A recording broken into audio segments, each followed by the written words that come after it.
Bismillahirrahmanirrahim. Alhamdulillah ba'du. Pertama-tama yang paling utama mari kita panjatkan puji dan syukur kita kepada Allah SWT yang mana telah memberikan kesempatan kepada kita untuk melakukan presentasi kali ini.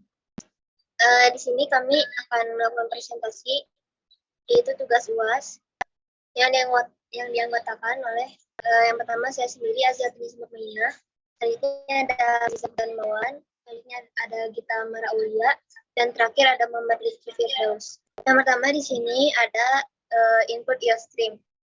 Nah, yang kedua ada include vektor. Nah, pusaka vektor digunakan dalam program ini karena kita perlu menyimpan dan mengelola daftar vertex dan jalur path antara dua vertex dalam struktur data yang dinamis. Yang ketiga ada input map. Nah, pusaka map digunakan di sini untuk mempresentasikan struktur data graf yang bersifat directed dengan weighted graph. Yang keempat ada include set. Nah, pusaka set digunakan dalam program ini karena kita ingin menggunakan struktur data yang unik dan terurut secara otomatis. Yang kelima ada include string. Pusaka string tidak digunakan secara langsung dalam program ini, namun mungkin ada kebutuhan untuk memanipulasi teks. Ada include string. Pusaka stream ini digunakan dalam program ini karena kita ingin membuat visualisasi graf dan menyimpannya sebagai berkas. Selanjutnya ada class graph. Ini digunakan untuk mempresentasikan sebuah graph atau graph berarah atau directed yang terdiri dari sejumlah simpul vertices yang terhubung oleh beberapa sisi edges. Ada map in, add list. Ini adalah variabel pribadi atau private dari kelas graph. Variabel ini adalah addList atau singkatan dari adjacency list yang digunakan untuk menyimpan informasi tentang graph. Graph berarah menggunakan map dari integer ke map in yang berarti setiap simpul diwakili oleh bilangan bulat atau integer, dan untuk setiap simpul ada map lain yang menyimpan simpul tujuan dan bobot sisi yang menghubungkannya. Bobot sisi dalam bentuk integer. Ada num vertices, ini adalah variabel pribadi lainnya yang menyimpan jumlah total simpul dalam graph. Selanjutnya ada bagian dari konstruktor public atau public konstruktor. Dari kelas graph, konstruktor ini digunakan untuk membuat dan menginisialisasi objek kelas graph. Ketika objek tersebut pertama kali dibuat, graph ini adalah nama konstruktor. Konstruktor adalah metode khusus dalam kelas yang akan dieksekusi otomatis ketika objek dari kelas tersebut dibuat. 6 vertices ini adalah bagian dari inisialisasi anggota. Di sini kita memberikan nilai awal 0 kepada variabel anggota 6 vertices. Yang pertama, body tambah vertex dengan parameter integer vertex. Ini adalah deklarasi dan definisi metode tambah vertex dalam kelas graph. Metode ini mengambil satu parameter bertipe integer yang akan menjadi nilai dari simpul yang akan ditambahkan. If edgelist.find dengan parameter vertex sama dengan edgelist kurung awal. Ini adalah pernyataan kondisional if yang memeriksa apakah vertex sudah ada dalam edgelist atau adjacency list atau belum. Nah, dan ketiga edgelist.find parameter vertex. Metode find dari map digunakan untuk mencari elemen dengan kunci atau key tertentu vertex. Dalam hal ini dalam map edgelist, jika elemen dengan kunci tersebut ditemukan, metode find akan mengembalikan iterator ke elemen tersebut. Jika tidak ditemukan, maka metode find akan mengembalikan iterator yang menunjuk ke elemen terakhir dalam map edgelist.end. Iterator yang menunjuk ke elemen terakhir dalam map. Jika iterator hasil dari find sama dengan edgelist.end, artinya elemen dengan kunci vertex tidak ditemukan dalam edgelist, sehingga vertex belum ada dalam graph. Nah, ada edgelist vertex, map dikasih pada in lebih besar pada 0.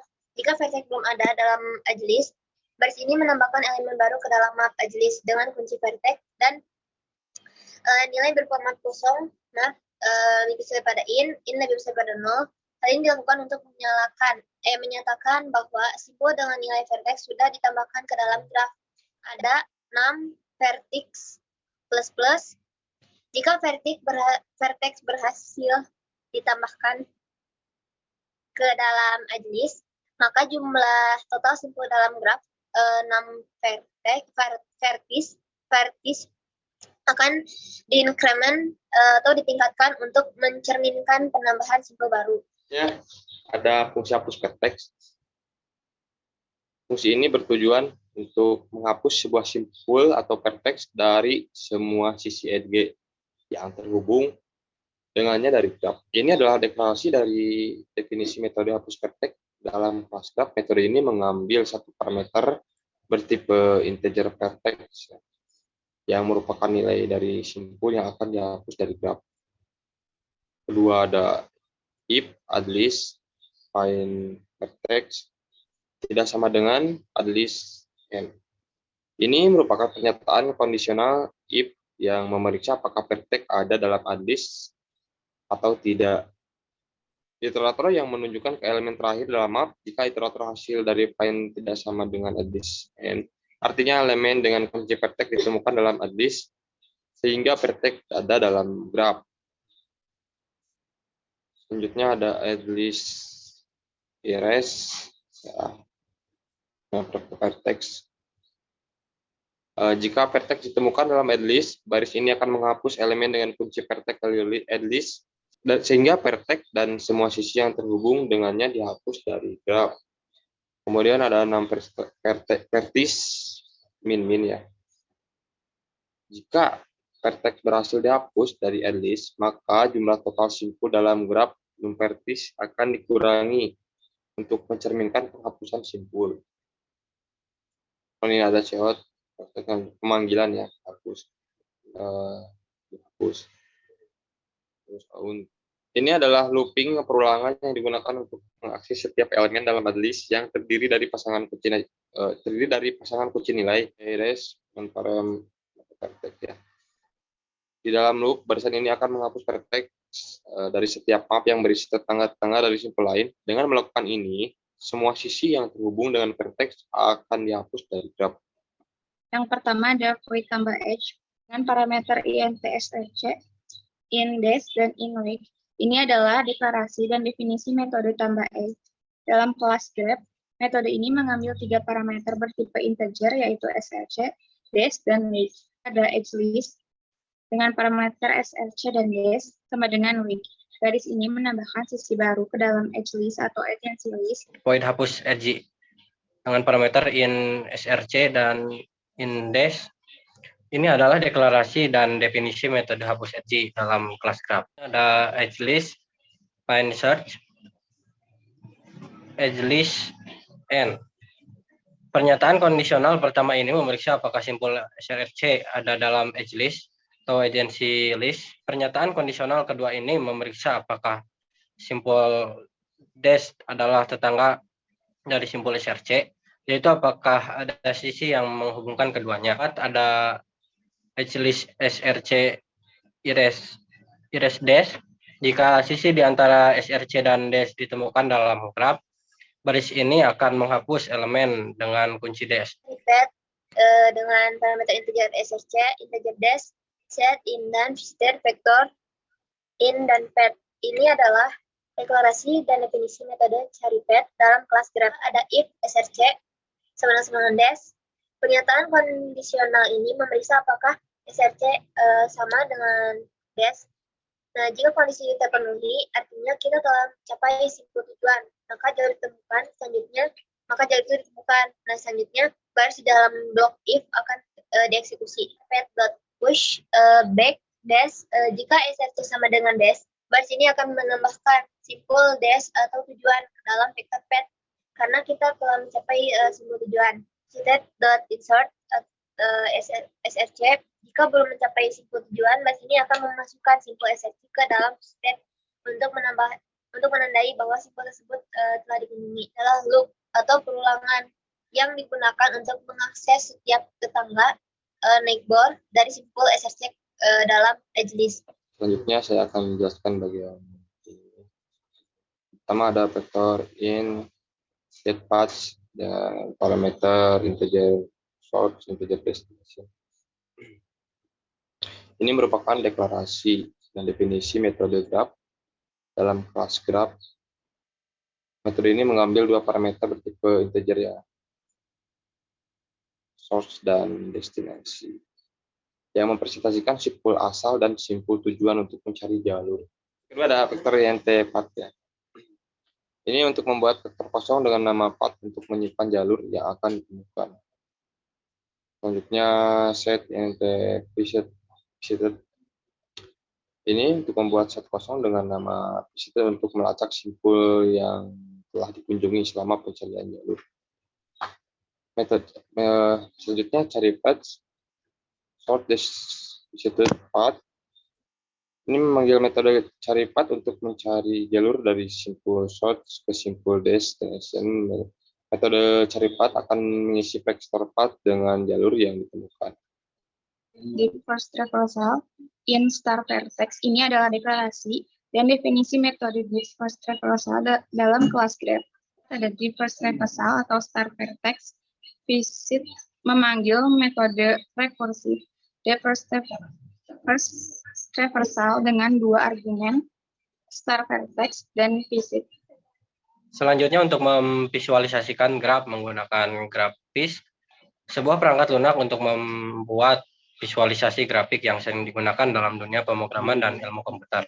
For auto src edge list ini adalah loop atau perulangan yang digunakan untuk mengakses setiap simpul src dan tetangga-tetangga edges dari simpul tersebut dalam edge list. For auto wake edges. Di dalam loop pertama, baris ini adalah loop lain yang digunakan untuk mengakses setiap tetangga dash dan bobot atau wake dari simpul src. Ada graph. Baris ini mendeklarasikan sebuah objek dengan nama graph yang merupakan instan di kelas graph. Kami menggunakan switch case. Baik, langsung saja ini runningnya. Oke, kita masukkan satu ya, tambah vertex dan masukkan vertex 1. Oke, kita tambah lagi ya, tambah lagi 1, ada langsung vertex 2. Oke, vertex 2 ditambahkan, kemudian kita hapus 2 dan 2. Oke, yang dihapus kita vertex yang kedua ya. Selanjutnya kita tambah edge ya, tambah edge 3. Oke, kan vertex sumber kita berapa ya, 2 aja, 2 sumbernya ya. Tujuannya berapa ya? 6 lah, 6 dengan bobot 8. Oke, kemudian kita tambahkan lagi edge nya, sumbernya 2 lagi ya, 2. Kemudian berapa ya, 5 bobotnya 7 aja lah, 7. Oke, kita tambah lagi ya, bertiga, berapa ya, sumbernya 3 aja, 3. Terus sumbernya berapa ya, 5 aja, 5. Terus dengan bobot 4. Oke, kemudian kita hapus ya, kita coba hapus nomor 4. Oke, yang mau dihapus yang ini aja lah, yang 3, 5. Sumbernya 3, tujuannya 5. Oke, selanjutnya kita melakukan cari path ya, coba 5, 7 sumbernya 2 aja lah, sama tujuannya 5 ya, 5 aja, path 2, 5. Nah, setelah itu kita transversal berdasarkan depth ya. Oke, kita taruh 6, masukkan awalnya berapa ya, 2 aja lah ya. Oke, lanjut kita coba visualisasi grafnya. Ya, kebetulan kami belum install grafis karena kan kami salah mendownload tool yang harusnya ada C++, ini malah buat Visual Code dan juga membutuhkan banyak kuota. Nah, di sini disimpan filenya dengan filenya, nggak langsung gitu. Kalau pakai aplikasi langsung muncul gambarnya. Ini enggak kan, kita enggak karena belum install. Kita coba buka file kita ya. Nah, di sini kan tadi dikatakan tersimpannya dalam file berbentuk berkas. Nah, di sini bentuknya Word. Nah, caranya memunculkan gambar kita menggunakan convert online ya, convert dot ke PNG. Just file, pilih filenya, oke. Tunggu, tinggal convert, download deh. Setelah download ya bisa dibuka. Nah, tampilan seperti ini. Oke, sekian presentasi dari kelompok kami. Wassalamualaikum warahmatullahi wabarakatuh.